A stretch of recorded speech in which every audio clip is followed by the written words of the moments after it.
संजय यदुवंशी।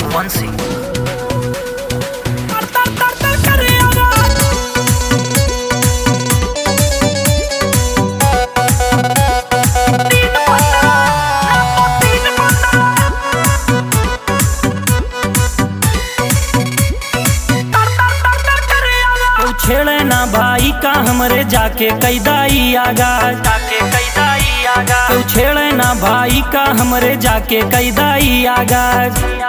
3-15 न तो 3-15 भ्रष्ट मोड पे तड़ तड़ तड़ तड़ करे आवाज। भ्रष्ट मोड पे 3-15 तड़ तड़ तड़ तड़ करे आवाज। 3-15 जब 3-15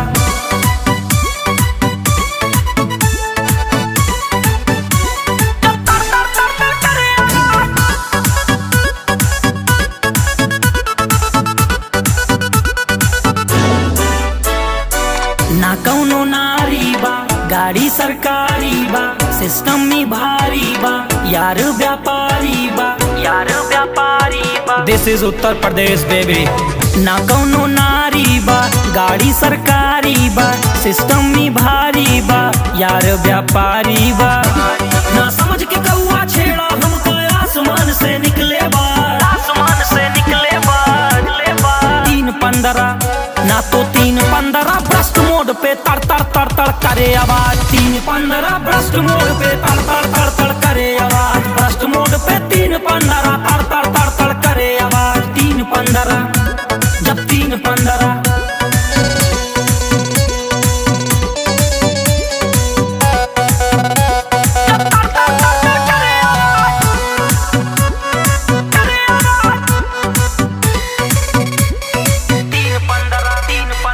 बेगम राजा छोड़ा पूरा राज मिटा दी, भाई पे आए बात साम्राज्य मिटा दी।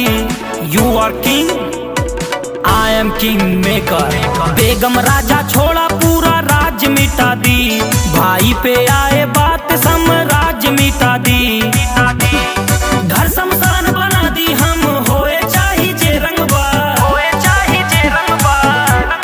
3-15 ना तो 3-15 भ्रष्ट मोड पे तड़ तड़ तड़ तड़ करे आवाज। 3-15 भ्रष्ट मोड पे तड़ तड़ तड़ तड़ करे आवाज। भ्रष्ट मोड पे 3-15 तड़ तड़